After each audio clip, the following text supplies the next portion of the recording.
Kyiv के आसमान में दिखी बिजली जैसी चमक पर सस्पेंस है। कीव के दावे से नासा ने इंकार किया है। नासा ने कहा हमारा कोई सैटेलाइट पृथ्वी पर नहीं गिरा।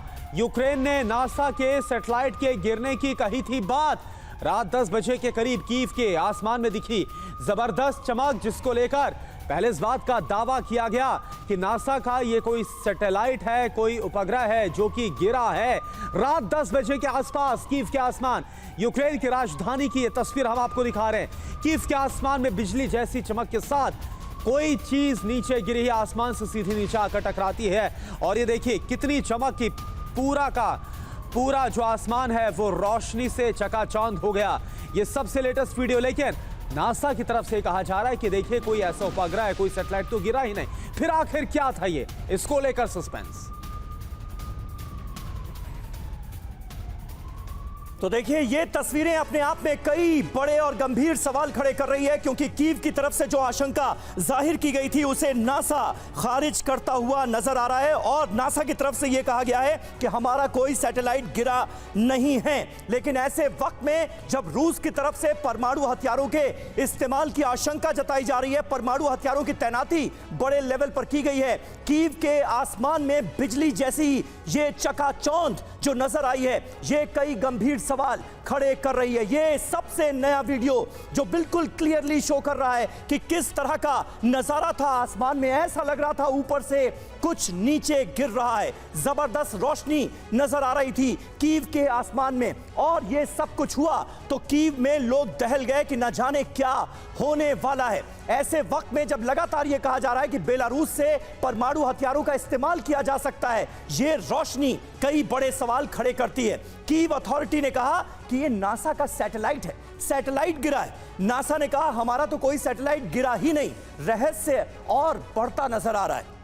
रात 10 बजे दिखी ये चमक इतनी तेज थी कि पूरा शहर चौंक गया कि ये ना जाने आखिर क्या होने वाला है। कीव प्रशासन ने कहा कि नासा का कोई सैटेलाइट नष्ट होकर गिरा है। अब यह किस बिना पर दावा किया गया, इससे रिलेटेड कोई जानकारी नहीं दी गई, लेकिन दावा तो किया गया जिसे नासा ने नकारा भी। नासा ने क्या कहा, हमारा कोई भी सैटेलाइट नष्ट होकर पृथ्वी पर नहीं गिरा है। यह क्लियरली मेंशन किया गया नासा की तरफ से। जिस सैटेलाइट के गिरने की बात हो रही है वो ऑर्बिट में पूरी तरह से सुरक्षित है, यह साफ तौर पर कहा गया है नासा की तरफ से। यानी कीव की तमाम आशंकाओं को गैर जरूरी करार देता हुआ नासा नजर आ रहा है, उससे इनकार करता हुआ नजर आ रहा है।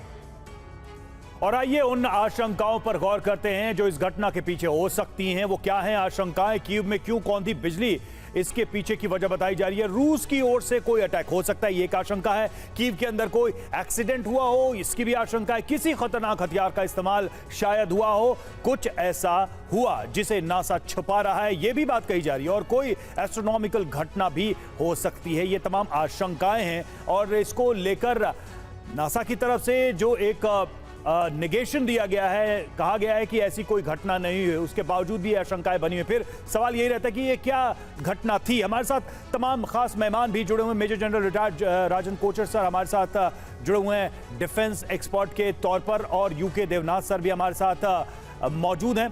और इसके अलावा हमारे साथ सुमित झा भी मौजूद हैं और जेके त्रिपाठी सर मौजूद हैं, फॉरेन डिप्लोमेट, फॉर्मर डिप्लोमेट्स हमारे साथ। सर पहला सवाल ये कि क्या लग रहा है, क्या हुआ होगा? नासा ने कह दिया कि नहीं, जो आप कह रहे हैं वो तो नहीं, फिर क्या? देखिए ये सैटेलाइट नहीं आता है, मुझे नज़र नहीं आता है, बिकॉज सैटेलाइट का जो ऑल्टीट्यूड होता है वो एक एंडोस्फीयर, एक्सोस्फीयर, स्ट्रेटोस्फीयर ऐसे करके इतना जो हाई ऑल्टीट्यूड में होता है सैटेलाइट। और अगर वो नष्ट होता है तो उसकी डेब्रीज बनती है और सारी जगह फैल जाती है। तो इस सैटेलाइट का अंदेशा नहीं लग रहा है मुझे। हो सकता है सर मलबा गिरा हो कहीं और पता नहीं लग रहा। पर ये जो ब्लास्ट इफेक्ट हम देख रहे हैं ये ग्राउंड के काफ़ी पास हुआ है, तो इसीलिए मुझे ऐसा लगता नहीं है। बिकॉज मैं अपने अनुमान के साथ बोल सकता हूँ कि ये सैटेलाइट है। और हो सकता है क्योंकि कीव में patriotic anti defence missile system already लग चुका है और उसके 7 से 8 तक लॉन्चर्स ऑलरेडी डिप्लॉयड हैं। और आज की न्यूज़ ये है कि जर्मनी से भी आ रहा है उनके पास पैट्रियोटिक मिसाइल सिस्टम। तो कीव एक्सपेक्ट कर रहा है कि अभी कीव के ऊपर रशियन अटैक्स और बढ़ेंगे और इसीलिए इसकी जो तैयारी हो रही है। बाखमुत वो इलाका है जहां पर कब्जे के लिए जंग जारी है। बाखमुत पर कब्जे में अभी भी रूसी फोर्स नाकाम है। तो तस्वीरें आपको दिखा रहे हैं, पूरा का पूरा शहर नेस्त नाबूद होता हुआ दिखाई दे रहा है, खंडर में बदलता हुआ दिखाई दे रहा है। लेकिन अभी भी जो रूसी फोर्स है, रूसी सेना है, वो यहाँ पर नाकाम साबित हुई है। पूरी तरह से कब्जा हो नहीं पाए। यहाँ पर वैगनर लड़ाके लगातार लड़ रहे हैं और इसीलिए पूरी तरह से कब्जा नहीं हो पाया है। डॉक्टर सुमित, मैं आपके पास आ रही हूँ। ये जो बाखमुत की लड़ाई है, क्योंकि बाखमुत समझा जा रहा है एक एंट्री गेट है, गेटवे है, और इसी के जरिए ही जंग और ज्यादा आगे बढ़ेगी या फिर कब्जे की जंग और ज्यादा मजबूत होगी रूस के लिए। अभी जो लगातार ताजा हमले हो रहे हैं वो क्या बता रहे हैं, क्या बानगी बता रहे हैं, रूस की पोजीशन क्या है? रूस पूरा कोशिश कर रहा है कि उसका नियंत्रण बाखमुत में हो, लेकिन ऐसा हो नहीं रहा है। जिस तरीके से यूक्रेन की स्थिति, अब इसमें कोई दोहराई नहीं कि यूक्रेन जिस तरीके से बाखमुत में रूस के विरुद्ध लड़ रहा है वो बड़ा अप्रत्याशित है। ऐसा उम्मीद नहीं किया जा रहा। काफ़ी लंबे समय से ये चल रहा है बाखमुत में। अगर ऐसे देखें तो बाखमुत के अभी सब कुछ पूरी की पूरी ताकत रूस ने बाखमुत में झोंक के रखा हुआ है, लेकिन जिस तरीके की कामयाबी की वो अपेक्षा करता रहा है, ऐसा नहीं मिल रहा है। इसका मतलब तो इसमें कोई दोहराई नहीं कि यूक्रेन के पीछे जो नाटो और अमेरिका का जो सहयोग है हर तरीके से मिलिट्रीली और बाकी तरीकों से ये टिक रहा है वहाँ पर। और इसमें अगर किसी भी स्थिति से, अब ये कितना लंबा चलेगा ये कहना कठिन है, लेकिन जिस तरीके से यूक्रेन की स्थिति मजबूत है और ऐसा अंदेशा है कि आने वाले समय में यूक्रेन पीछे नहीं हटने वाला है वहाँ। बिल्कुल बिल्कुल सही बात है। ये तो बाखमुत के हालात की बात हुई, लेकिन यूक्रेन की राजधानी कीव के आसमान में जो नजारा नजर आया है, यूके देवनाथ साहब, उस पर मैं एक टिप्पणी आपकी जरूर चाहूंगा। क्या नजर आता है? इन तस्वीरों को आपने भी देखा है, समझा है, परखा है। क्या हो सकता है, किस बिना पर कीव ये दावा इतनी आसानी से करता हुआ नजर आ रहा है कि कोई सैटेलाइट ही गिरा है? ये पुख्ता जानकारी कहां से आई जिसे नासा खारिज कर रहा है? समीर, नासा ने खारिज कर दिया, हम उसको बिलीव करते हैं क्योंकि दुनिया भर के साइंटिस्ट जो हैं, एस्ट्रोनॉमिकल साइंटिस्ट, वो इसको ट्रैक करते रहते हैं। देखिए, मैं खुद एयरफोर्स में था और मैंने सरफेस टू एयर मिसाइल्स की, इंडियन एयरफोर्स की जो मिसाइल्स हैं उनको देखा है। कभी कभी क्या होता है कि जब मैं बता रहा हूं कि ये एक Ukrainian surface to air missile था, तो जो मैंने जमीन से प्रत्यक्ष देखा है, जब हम पोखरण रेंज में surface to air missile launch करते थे against simulated and enemy aircraft, तो कभी कभी वो मिसाइल जो है जरा मिसडायरेक्ट हो जाती थी, भटक जाती थी, गड़बड़ा जाती थी। तो एक मिसाइल में मोड होता है जिसका हम कहते हैं सेल्फ डिस्ट्रक्ट मोड।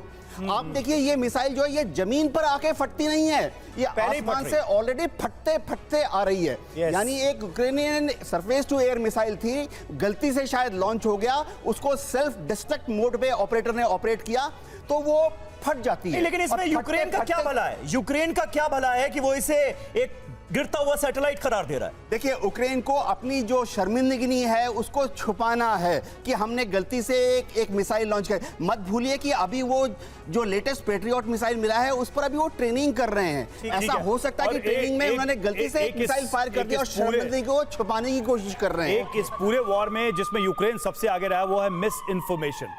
यूक्रेन की तरफ से सबसे ज्यादा सूचनाओं का घालमेल किया गया है, तो हो सकता है कि यह भी उसी का हिस्सा। यूक्रेन में कोहराम मचाया, ईरान में ड्रोन से यूक्रेनी शहरों पर धुआंधार अटैक, रूसी ड्रोन हमले में भारी नुकसान की खबर।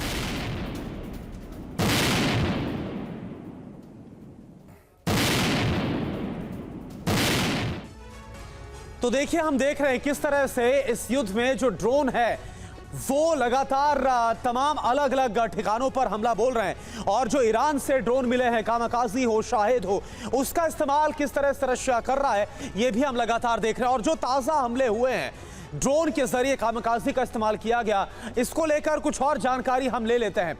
हालांकि इन हमलों को लेकर रूस और यूक्रेन से अलग अलग दावे सामने आ रहे हैं। आइए इस ड्रोन हमले की पूरी डिटेल आपको बताते हैं और इसके बाद ये समझते हैं कि आखिर हुआ क्या है। आप जरा यहां पर देखिए, ओडेसा में रूस ने कामाकाजी ड्रोन से कई हमलों को अंजाम दिया, ये जानकारी आ रही है। एक कामाकाजी ड्रोन हमले में कल्चरल सेंटर में भीषण आग लग गई, इस बात को भी सामने रखा जा रहा है। यूक्रेन का दावा क्या है? 12 में से 10 ड्रोन को हमने नष्ट कर दिया, हमने तबाह कर दिया। जिन 2 ड्रोन को हम रोक नहीं पाए, उनसे कोई बड़ा नुकसान हुआ नहीं है, यह यूक्रेन की तरफ से दावा किया जा रहा है। रूस का दावा क्या है, इसके विपरीत वो आप देखिए, हमारे तमाम ड्रोन अपने टारगेट को हिट करने में सफल रहे हैं, सटीक साबित हुए। जयकी त्रिपाठी सर, मेरा सवाल आपसे, हम ये देख रहे हैं कि ड्रोन का जो इस्तेमाल है वो किस तरह से लगातार बढ़ता हुआ नजर आ रहा है। रशिया को ईरान सपोर्ट करता हुआ नजर आ रहा है, इधर यूक्रेन को भी लगातार ये कोशिश की जा रही ताकि इस तरह से ड्रोन की मदद से उसे शक्तिशाली बनाया जाए। आप कैसे देखते हैं ड्रोन का कितना अहम रोल इस युद्ध में? देखिए, ड्रोन का उपयोग अभी इसमें और बढ़ेगा, क्योंकि ईरान ने पहले ही कहा कि अभी ईरान सीधे सप्लाई नहीं करेगा, वहाँ पर मैन्युफैक्चर होगा ड्रोन रशिया में, और मेरे ख्याल से उसकी प्रोडक्शन यूनिट शुरू हो चुकी है। अभी टर्न आउट नहीं हुआ है, लेकिन यह है कि अब ये दोनों देशों के, दोनों पक्षों के बीच में ये जो है, ये मिस इन्फॉर्मेशन का वॉरफेयर जो है वो ज़्यादा बढ़ रहा है। साफ साफ नज़र आ रहा है कि रूस कह रहा है कि हमने सारे वो कर दिए, वो करें नहीं, हमने 12 में से 10 हमने नाकाम कर दीजिए। रूस की डिप्लोमेसी तो ये भी है कि बाखमुत पर भी हमारा कब्जा हो चुका है, ये जी भी कह रहे हैं। वैसे तो लोग ये कह रहे हैं कि रूस का बाखमुत के 80% पर कब्जा हो चुका है। ये जो है न्यूट्रल एनालिस्ट भी कह रहे हैं 20% के लिए लड़ाई जारी है, क्योंकि बाखमुत इसलिए ज़्यादा इम्पॉर्टेंट स्ट्रेटेजिकली हो जाता है कि क्राइमिया के लिए और ब्लैक सी के लिए बाखमुत पे कब्जा रूस का जरूरी हो जाए, कब्जा रूस का हो जाए तो फिर लेन पूरा, हाँ, वो इलाका पूरा सिक्योर हो जाएगा रूस। ठीक है, और आइए अब ओडेसा की 1 साल पहले की TV9 भारतवर्ष की एक एक्सक्लूसिव रिपोर्ट आपको दिखाते हैं। ये रिपोर्ट तब की है जब रशियन मॉस्कोवा शिप पर हमला हुआ था। सुमैरा खान की इस रिपोर्ट को देखने के बाद आप समझ पाएंगे कि 1 साल से जारी जंग के बाद भी हालात बदले नहीं। TV9 भारतवर्ष आप पहुंचा है ओडेसा।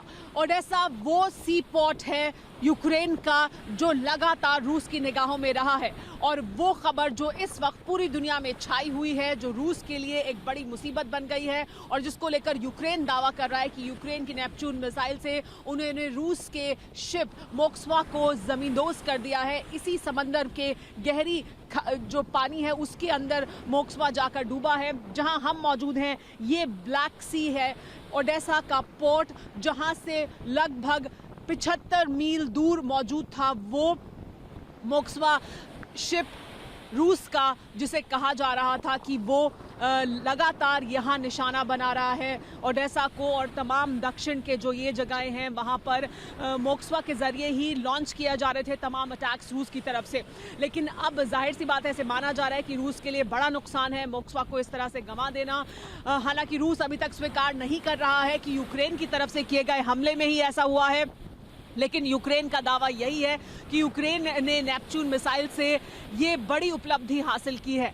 इसे एक बड़े नुकसान के तौर पर रूस के लिए देखा जा रहा है, और यूक्रेन के लिए इसे एक बड़ी उपलब्धि के तौर पर देखा जा रहा है। हम यहाँ ओडेसा पहुंचे हैं, और ओडेसा की अहमियत बहुत ज़्यादा है इस युद्ध में, रूस यूक्रेन के युद्ध में ओडेसा की अहमियत बहुत ज़्यादा है, क्योंकि अभी तक ये वो जगह है जहाँ सबसे पहले जब रूस ने युद्ध की शुरुआत की तो सबसे पहले यहीं ओडेसा पर निशाना साधा गया था रूस की तरफ से। तो देखिए, जंग के दौरान कई ऐसे टर्निंग पॉइंट आए जब लगा कि यूक्रेन भी रूस को करारी चोट पहुंचा सकता है, और ये वही लम्हा था जब सुमैरा खान वहां पहुंची थी। सुमैरा की एक और रिपोर्ट आपको दिखाते हैं, जिससे 1 साल पहले ओडेसा समेत आसपास के बाकी इलाकों का हाल क्या था उस वक्त आप समझ पाएंगे, और अभी के हालात से उसकी कर पाएंगे तुलना। हालात तनावपूर्ण हैं, क्योंकि लवीव और कीव इन जगहों पर पिछले कुछ समय तक हमले नहीं हो रहे थे, लेकिन अब अचानक हमले बहुत ज़्यादा तेज़ कर दिए गए हैं। हम देख रहे थे कि लगातार खार्किव में हमले किए जा रहे हैं, लेकिन खार्किव में अब और ज़्यादा अग्रेशन के साथ हमला किया जा रहा है, और साथ ही लवीव में भी जो मिसाइल स्ट्राइक है वो की गई हैं। लवीव में लोगों को शेल्टर में रहने के लिए कहा गया है। यही हालत कीव की भी है। कीव के पास ब्रोवरी है, वहाँ पर भी हम कई बार जा चुके हैं और हमने वहाँ से रिपोर्ट भी किया है, लेकिन वहाँ पर भी एक बार फिर हमले किए जा रहे हैं। ब्रोवरी में पहले रशियन सैनिक आ भी चुके थे, ब्रोवरी तक, वहां से कीव की तरफ आगे बढ़ रहे थे। तो ग्राउंड से जरूर फोर्सेस हटाई हैं, लेकिन वहां पर अपना जो हमला है रूस की तरफ से किया जा रहा है। हम यहाँ इस वक्त ओडेसा में मौजूद हैं, हम मिकोलेव में कल मौजूद थे। हम मिकोलेव और खेरसोन के बिल्कुल आखिरी चेक पॉइंट तक भी गए। खेरसोन में पूरी तरह से रूस का कब्जा है। खेरसोन में सिर्फ रूस की सेना मौजूद नहीं है, वहां से जो लोग निकलकर बाहर आ रहे हैं वो ये बता रहे हैं कि वहां सिर्फ रूस की सेना नहीं है, वहां रूस की पुलिस है, इंटेलिजेंस ऑफिसर्स हैं, यानी पूरी तरह से एडमिनिस्ट्रेशन को अपने काबू में ले लिया है। तो खेरसोन पूरी तरह से रूस के कब्जे में है और मिकोलाइव पर भी लगातार हमले किए जा रहे हैं। हर दिन और रात आपको वहां पर जो आर्टिलरी फायर है वो होता हुआ सुनाई भी देगा, वो वहां पर हो भी रहा है। कल जब हम वहां मौजूद थे तब भी सुबह ही 2 से 3 जगहों पर टारगेट कर हमला किया गया था। तो ये तमाम, और मारियोपोल में तो बहुत समय से बताया जा रहा था कि मारियोपोल में सिर्फ एक मेटलर्जिकल प्लांट है, एक स्टील प्लांट है लगभग, जहां पर यूक्रेनियन सैनिक मौजूद हैं। इसके अलावा बाकी पूरे इलाके पर रूसी सैनिकों का कब्जा है और वहां पर अब वो अल्टीमेटम दे रहे हैं कि आप सरेंडर कर बाहर आइए। तो देखिए, सुमेरा खान की आपने ये रिपोर्ट देखी और कोचर साहब, अगर तब के हालात से आज के हालात को हम कंपेयर करें, अंतर आपको क्या नजर आता है? हमने देखा है पिछले दिनों तमाम ऐसे पॉइंट्स, तमाम ऐसे शहर जहां पर लग रहा था कि रूस का यहां तो पूरा कब्जा हो चुका है, वहां आज की तारीख में कब्जा नजर नहीं आता। प्रिगोजिन कहते हैं कि यही वक्त है, सही वक्त है, आप घोषणा कर दीजिए कि हम जंग जीत गए, वरना कल को ये हालात भी रहे ना रहे उसके बारे में भी पता नहीं। देखिए समीर, ये बहुत ही एपरेंट है कि इंफॉर्मेशन वॉरफेयर एक बहुत बड़ा रोल प्ले कर रहा है इस लड़ाई में। हाँ। और ये इंफॉर्मेशन वॉरफेयर अनफॉर्चुनेटली वेस्टर्न जो मीडिया है वो इस पे हावी है। रशिया का इतना प्रीडोमिनेंट रोल हमने शुरू से, अगर आप देखें, हमने देखा कि रशिया इस चीज़ में पीछे रहा है। तो अभी जो बाखमुत का अगर मैं एग्जांपल लेता हूँ, बाखमुत का रशियन आर्मी के ऊपर पूरा कंट्रोल है आज। लड़ाई जो हो रही है वो आउटस्कर्ट्स पे हो रही है। आउटस्कर्ट्स पे मींस जो भी, हाँ, बॉर्डर पे हो रही है। और ये जो रशियन आर्मी का दावा है कि हमने बाखमुत पे कब्जा कर लिया, ये सही बात है। अब ये इंफॉर्मेशन वॉरफेयर का दौर है जिसमें यूक्रेन वीडियोस दिखा रहा है बाखमुत की लड़ाई के लिए। ये सारे वीडियोस उनके आउटस्कर्ट्स वाले एरिया में बड़ी बात सर, आप कह रहे हैं कि ये जो जंग है वो दिखावे की ज्यादा हो रही है, ये बताने की कोशिश हो रही है, देखिए हम कब्जा कर चुके हैं। ठीक है, और ये भी देखना होगा कि ये तमाम जब चीजें हो रही, विरोधाभासी चीजें, तब अगर कोशिश आगे बढ़ती भी मैक्रो और जिनपिंग की, तो कितनी परवान चढ़ पाती है। अब आप देखिए, रूसी डिफेंस मिनिस्टर ने न्यूक्लियर तैयारियों का जायजा लिया है। Yars ICBM intercontinental ballistic missile regiment की जांच के लिए पहुंचे खुद सरगई शोइगु। यार्स के वॉर रेडी होने को लेकर पूरी जानकारी ली गई है और उसकी तस्वीरें आप देखिए। तो ये तस्वीर देखिए, आपको हम दिखा रहे हैं रूसी डिफेंस मिनिस्टर सरगई शोइगु की तस्वीर आपके सामने, और यार्स आईसीबीएम रेजिमेंट की जांच के लिए खुद सरगई शोइगु पहुंचे, उसकी खास तस्वीरें और पूरी डिटेल्स, पूरी जानकारी इकट्ठा की हुई। अब ये यार्स आईसीबीएम क्या है, इसके बारे में हम और डिटेल्स बताएंगे, क्योंकि इसी की जांच के लिए सरगई शोइगु पहुंचे हैं। इसके अलावा जो जिस तरह से मतभेद निकलकर सामने आ रहे हैं उन पर भी हम चर्चा कर रहे हैं, लेकिन बैलिस्टिक मिसाइल के जांच के लिए सरगई शोइगु का मैदान पर पहुंचना क्या कुछ कहता है, एटमी तैयारी, इसका मतलब क्या कुछ चल रही है। अब इसके बारे में पूरी डिटेल समझते हैं। आइए रूस के एटमी तैयारी की पूरी डिटेल जल्दी से देख लेते हैं।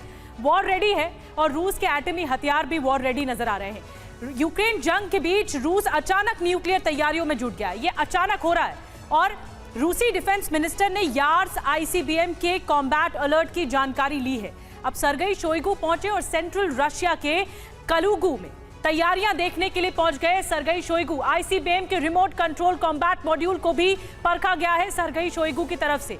यार्स आईसीबीएम एक बेहद घातक थर्मोन्यूक्लियर आईसीबीएम है और इसके बारे में कहा जा रहा है कि 12,000 किलोमीटर तक रेंज वाली यार्स आईसीबीएम अमेरिका तक अटैक करने में सक्षम है। इसीलिए भी कहा जा रहा है कि बहुत महत्वपूर्ण है।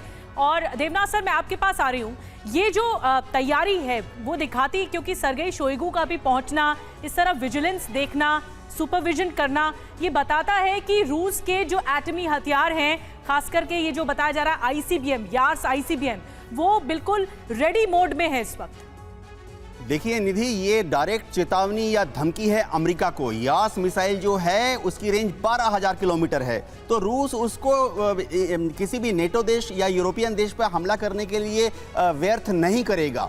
12,000 किलोमीटर तक मार करने के लिए एक ही बढ़िया टारगेट है, वो है अमेरिका। दूसरी बात, जहां पे ये यास मिसाइल की जो कमांड एंड कंट्रोल पोस्ट है वो रूस के सेंट्रल रशिया में है, यानी रूस का जो टारगेट है वो अमेरिका है, क्योंकि सेंट्रल रशिया से जब यास को लॉन्च किया जाएगा वो उत्तरी ध्रुव के ऊपर से उड़ता हुआ जाके अमेरिका में गिरेगा। यानी ये अमेरिका को सीधी चेतावनी है कि अमेरिका इस युद्ध में कोई आगे भयंकर गलती ना करे और इस युद्ध में आस्ते आस्ते अपनी इन्वॉल्वमेंट कम कर दे और अमेरिका आस्ते आस्ते ठीक है। तो ये यूके देवनाथ सर, आपका ये मानना है कि सीधे अमेरिका के सामने पोस्टरिंग है, सीधे अमेरिका को वार्निंग है सर्गेई शोइगु अगर जाते हैं। अब अगली बड़ी खबर क्या आ रही है आप देखिए, नेटो में शामिल होने के लिए हमसे निवेदन करना चाहिए, यूक्रेनी राजदूत की तरफ से कहा गया है। ब्रिटेन में यूक्रेनी राजदूत वादिम प्रिस्टाइको का चौंकाने वाला बयान, सिर्फ हमें पता है कि रूस से कैसे लड़ना है। यूक्रेनी राजदूत ये बोल रहे हैं तो नेटो में शामिल होने के लिए हमसे निवेदन करें। अब ये यूक्रेनी राजदूत बोल रहे हैं। चलिए और देखते हैं कि ब्रिटेन में यूक्रेन के राजदूत ने और क्या क्या बातें कही हैं, बड़ी बातें उनके स्टेटमेंट से जुड़ी हुई, उस पर नजर डाल लेते हैं। तो नेटो में शामिल होने को लेकर वो उनका बयान है यूक्रेनी राजदूत का, युद्ध खत्म होने के बाद नेटो हमसे निवेदन करे कि हम संगठन में शामिल हों, हम नेटो में शामिल होकर पश्चिम की मदद कर सकते हैं। सिर्फ हमें पता है कि रूस से कैसे लड़ना है। किसी भी यूरोपीय मुल्क के पास 10 लाख वॉर रेडी सैनिक नहीं। आप रूस से लड़ना चाहते हैं तो ये कैसे होगा, हमसे पूछें। आपने चीन के साथ भी युद्ध नहीं लड़ा है। तो अपने वॉर एक्सपीरियंस को बेस बनाकर ये बयान यूक्रेनी राजदूत का। बिल्कुल, और अपने आप में ये बहुत महत्वपूर्ण बयान है। यूक्रेन के राजदूत ने जिन अल्फाजों में नेटो को नसीहत दी है वो हैरान करने वाला है। इसके बाद उठ रहे कुछ सवालों पर भी यही वजह है कि गौर जरूरी है। वो सवाल क्या है ये देखिए आपके सामने आ गए। क्या यूक्रेन पश्चिम को ब्लैकमेल कर रहा है? क्या रूस के खिलाफ नेटो यूक्रेन का मोहताज हो चुका है? यह माना जा सकता है। क्या कुछ यूरोपीय देशों के बचाव के लिए यूक्रेन की ढाल अब जरूरी है? क्या यूक्रेन बीच से हटा तो रूस कुछ यूरोपीय देशों के लिए खतरा बन जाएगा और इस बात को समझ चुका है यूक्रेन? क्या यूक्रेन अपनी अहमियत समझकर अब पश्चिम से इसकी कीमत वसूलने की तैयारी कर रहा है? कोचर साहब, किस तरह से आप देखते हैं इस बयान को? ऐसा लग रहा है कि स्थितियां पलटती हुई नजर आ रही हैं। यूक्रेन ये बताने की कोशिश कर रहा है कि वो मोहताज नहीं है नेटो की दया का, बल्कि नेटो को जरूरत है आज की तारीख में यूक्रेन की। देखिए, यूक्रेन को एक हमेशा फियर अभी ये लगा रहेगा कि ये जो नेटो से उनको हेल्प मिल रही है ये बंद ना हो जाए, बिकॉज ये लड़ाई एक पॉइंट ऑफ नो रिटर्न पे चली गई है। अभी यूक्रेन हट नहीं सकता इस लड़ाई से और ये अपने कल्मिनेशन पॉइंट पे ही आएगी लड़ाई और खत्म होगी उसी पॉइंट। लेकिन ये बात तो सच है कि जर्मनी के अलावा किसी और देश के पास रूस के खिलाफ डायरेक्ट वॉर में इतना लंबा अनुभव है क्या? नहीं है। जितने भी आप भी जर्मनी ने सेकेंड वर्ल्ड वॉर में लड़ा था, उसके बाद से किसी देश ने डायरेक्ट कॉन्फ्रंटेशन किया और रूस से इतना लंबा? जितने भी आप नेटो कंट्रीज का अगर मिलिट्री ऑपरेशनल प्रिपेयर्डनेस उसको एनालाइज करेंगे तो उनकी फौज इतनी ताकतवर नहीं है। जर्मनी भी अभी पहले जर्मनी भी अपने आप को अपने जो डिफेंस ओरिएंटेशन में नहीं था, पर आज जर्मनी। लेकिन यूके देवनाथ सर, एक बड़ा सरप्राइजिंग ये लगता है जो स्टेटमेंट सामने आई है कि आप पिछले 1 साल से ज्यादा का वक्त हो गया है, युद्ध लड़ रहा है यूक्रेन रूस के साथ और मदद उसको वेस्ट की नेटो के ही मिल रही है, और अब वहां पर ये बोल रहे हैं यूक्रेन राजदूत कि हमें पता है कि कैसे रूस को हराया जा सकता है। तो फिर रोक कौन रहा है आपको? आप तो लड़ ही रहे हैं वैसे भी उनके साथ। करुणा, हमें समझना चाहिए कि थोड़ा सा यूक्रेन चिढ़ा हुआ है, कब से बोल रहा है मुझे नेटो का मेंबर बनाओ, नहीं बना। अब हाल ही में जले पे नमक ये हुआ कि फिनलैंड, जो कि किसी तरह से थ्रेटन नहीं है, वो नेटो का मेंबर बन गया है। अब जेलेंस्की ने ये स्टेटमेंट क्यों दी? जेलेंस्की ने अपने एक छोटे से एम्बेसडर जो कि लंदन में बैठा है उसको क्यों चुपचाप बोला कि आप ऐसा स्टेटमेंट